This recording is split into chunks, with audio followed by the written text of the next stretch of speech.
Specialist Sarah Mitchell stood in the middle of the Fort Sam Houston training field, her hands trembling as she tried to remember the basic steps of treating a simulated gunshot wound. The rubber dummy lay before her, its red paint representing blood that seemed to mock her every move.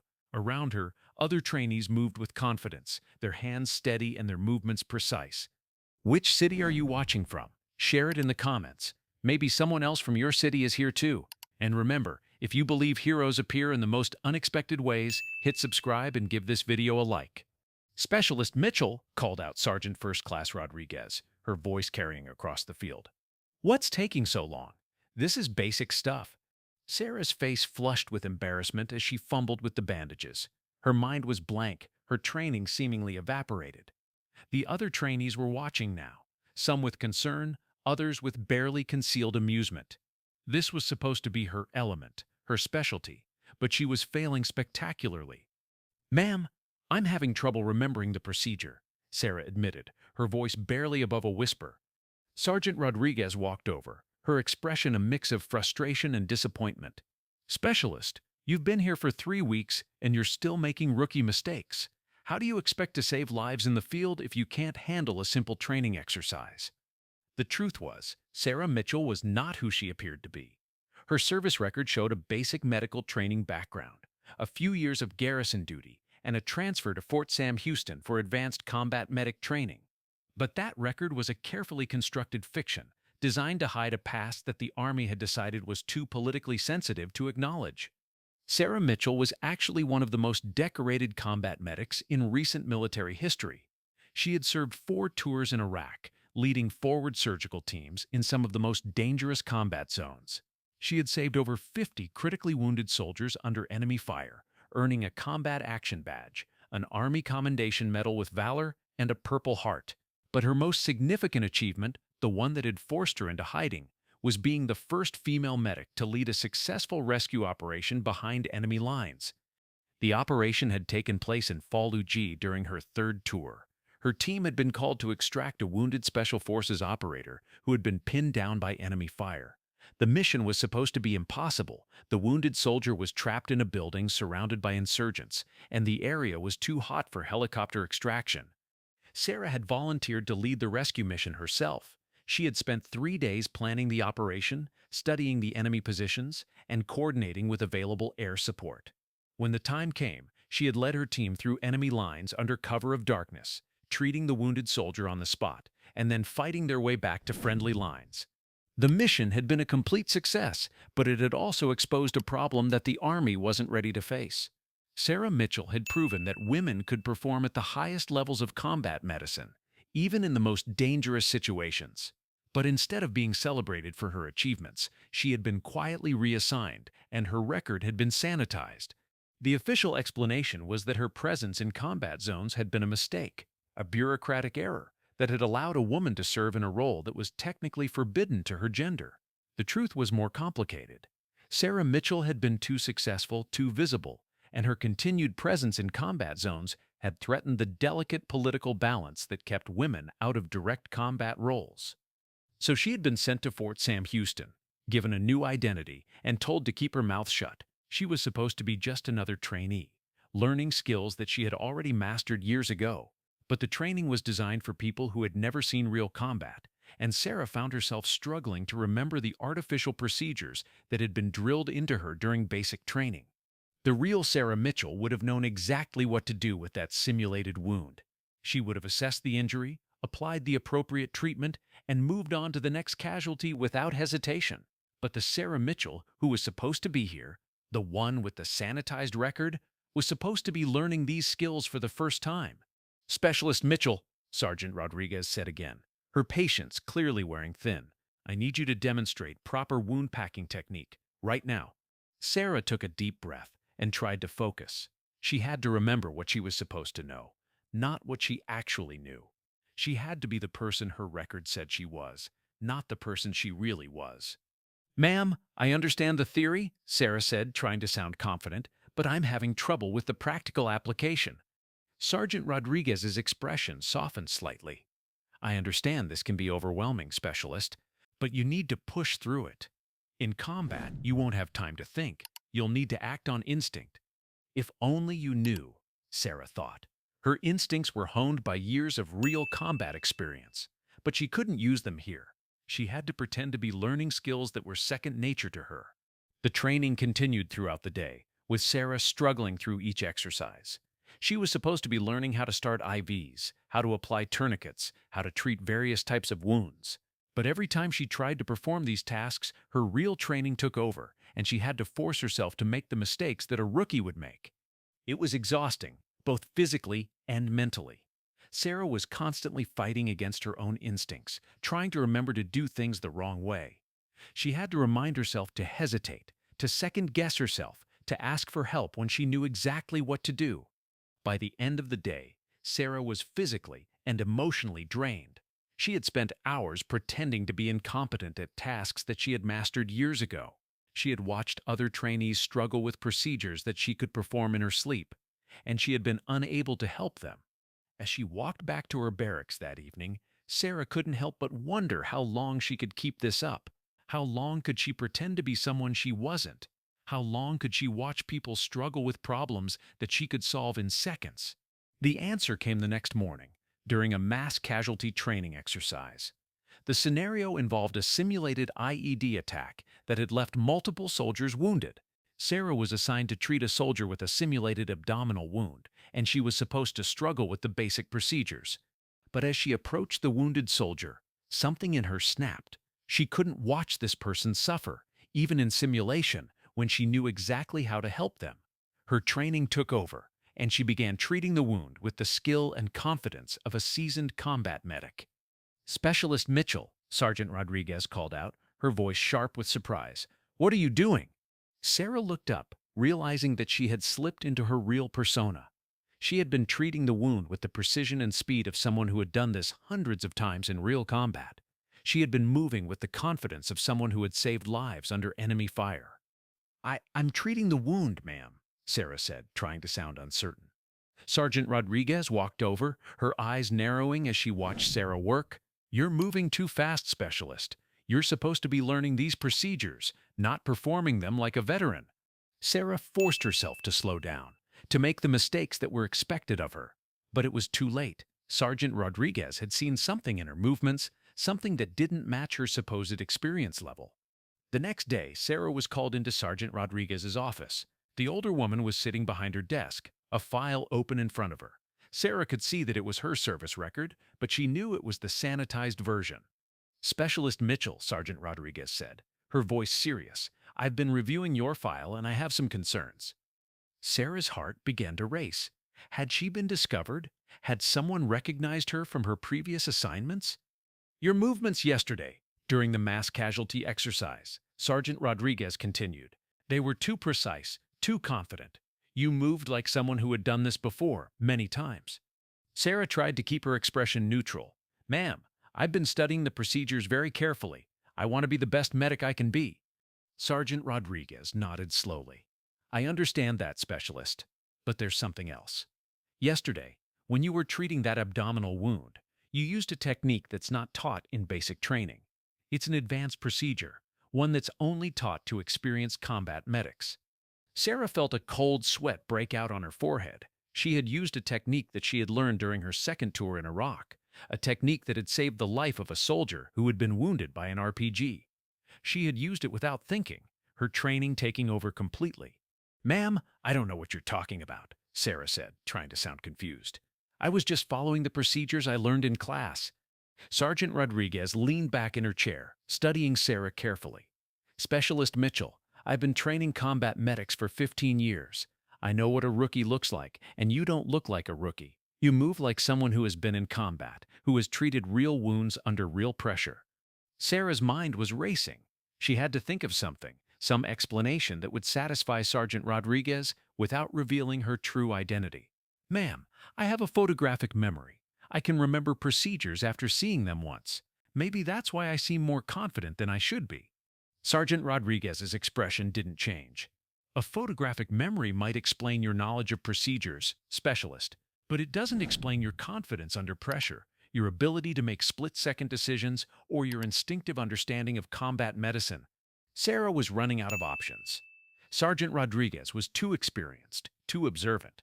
She was going to figure out the truth sooner or later. The question was, what would happen when she did? Specialist Mitchell, Sergeant Rodriguez said, her voice becoming more serious. I want you to know that whatever you're hiding, whatever the reason for this deception, I'm not here to judge you. I'm here to train you, to make sure you're ready for whatever the Army asks of you. Sarah looked up, meeting Sergeant Rodriguez's eyes for the first time. The older woman's expression was one of understanding, not accusation. She wasn't trying to expose Sarah. She was trying to help her. Ma'am, I can't tell you everything, Sarah said, her voice barely above a whisper. But I can tell you that I'm not who my record says I am. Sergeant Rodriguez nodded slowly. I suspected as much. Specialist, the question is, what are we going to do about it? What happened next would change everything. Sergeant Rodriguez would discover Sarah's true identity, and the Army would be forced to confront the reality that they had been hiding one of their most capable combat medics. Sarah Mitchell would finally be recognized for her achievements, and the Army would begin the long process of integrating women into combat roles. But that was still in the future. For now, Sarah Mitchell was just another struggling trainee, trying to learn skills that she had already mastered, trying to be someone she wasn't. The truth was out there, waiting to be discovered. And when it was, nothing would ever be the same again. The following week brought even more challenges for Sarah. The training exercises became more complex, involving multiple casualties, different types of injuries, and scenarios that tested not just medical knowledge but also leadership and decision-making skills. Sarah found herself constantly walking a tightrope between showing enough competence to pass the course and revealing too much of her real experience. During a particularly challenging exercise involving a simulated helicopter crash with multiple casualties, Sarah was assigned to lead a team of 3 other trainees. The scenario required them to establish a casualty collection point, triage the wounded, and coordinate with incoming medical evacuation assets. It was exactly the kind of operation Sarah had led dozens of times in Iraq, but she had to pretend to be learning it for the first time. Specialist Mitchell, you're in charge of this team, Sergeant Rodriguez announced. You have 15 minutes to establish your CCP and begin triage. Go. Sarah immediately fell into her old role, barking out orders with the authority of someone who had commanded in combat. Thompson, establish the CCP at the north end of the crash site. Williams, set up the triage area. Rodriguez, start assessing the first casualty. Her teammates moved with purpose, following her instructions without question. Sarah moved between casualties, making rapid assessments and assigning priority levels. She was working with the efficiency of a veteran, and she could see Sergeant Rodriguez watching her with increasing interest. Time's up, Sergeant Rodriguez called out. Specialist Mitchell, report your findings. Sarah stood at attention and began her report. Ma'am, we established a casualty collection point at the north end of the crash site. We triaged 12 casualties, 3 immediate, 5 delayed, 3 minimal, and 1 expectant. We coordinated with medevac and established a landing zone for incoming aircraft. The other trainees looked at her with amazement. She had used terminology and procedures that they hadn't learned yet, and she had organized the operation with a level of professionalism that seemed impossible for someone with her supposed experience. Sergeant Rodriguez's expression was unreadable. Specialist Mitchell, where did you learn to organize a casualty collection point like that? Sarah felt her heart pounding in her chest. She had slipped up again, revealing knowledge that she wasn't supposed to have. Ma'am, I read about it in the training manual. I've been studying very hard. Really? Sergeant Rodriguez said, her voice skeptical. Because that manual doesn't cover half of what you just demonstrated. You moved like someone who has done this before, Specialist, multiple times. The other trainees were watching the exchange with growing interest. They had all noticed that Sarah seemed to know things that weren't taught in class, and they were beginning to wonder about her background. Ma'am, I can explain, Sarah began, but Sergeant Rodriguez held up her hand. Not here, Specialist. My office, now. As Sarah followed Sergeant Rodriguez to her office, she could feel the eyes of her fellow trainees on her back. They knew something was up, and they were going to want answers. But Sarah had bigger problems to worry about. Sergeant Rodriguez closed the door behind them and sat down at her desk. Specialist Mitchell, I've been patient with you. I've given you the benefit of the doubt, hoping that you would come clean on your own. But this has gone on long enough. Sarah stood at attention, her heart racing. Ma'am, I don't know what you mean. "Don't play games with me, Specialist," Sergeant Rodriguez said, her voice sharp. "I've been training combat medics for 15 years. I know what a rookie looks like, and you are not a rookie. You move like someone who has been in combat, who has led teams under fire, who has made life-and-death decisions in real time." Sarah felt her carefully constructed facade beginning to crumble. Sergeant Rodriguez was too experienced, too observant. She had seen through the deception from the beginning, and she was not going to let it continue. "Ma'am, I can explain," Sarah said, her voice barely above a whisper. "Then explain," Sergeant Rodriguez said, "because right now you're looking at a possible Article 15 for falsifying official documents, and that's if you're lucky. If this goes higher up the chain of command, you could be looking at a court-martial." Sarah felt a cold sweat break out on her forehead. She had known that this was a possibility, but she had hoped that it wouldn't come to this. She had hoped that she could complete her training and return to active duty without anyone discovering the truth. "Ma'am, I'm not who my record says I am," Sarah admitted, "but I can't tell you everything. Not here. Not now." Sergeant Rodriguez leaned back in her chair, studying Sarah carefully. "Specialist Mitchell, I want you to understand something. I'm not here to destroy your career. I'm here to train you, to make sure you're ready for whatever the Army asks of you. But I can't do that if I don't know who you really are." Sarah looked up, meeting Sergeant Rodriguez's eyes.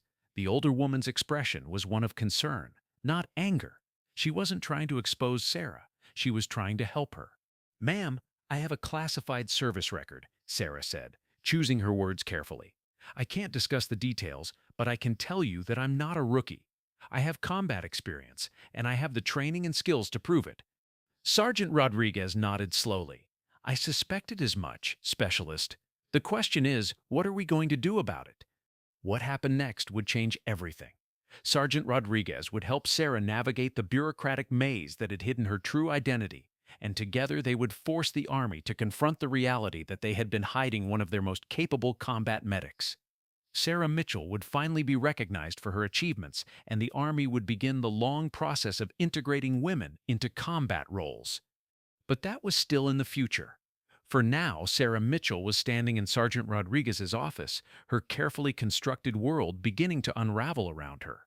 The truth was out there, waiting to be discovered, and when it was, nothing would ever be the same again. The next few days were a blur of meetings, phone calls, and bureaucratic red tape. Sergeant Rodriguez had taken Sarah's case to her superiors, and the Army's internal investigation machine had begun to turn.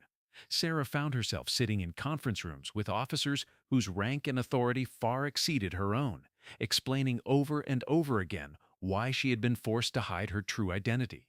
The investigation revealed the full extent of the deception.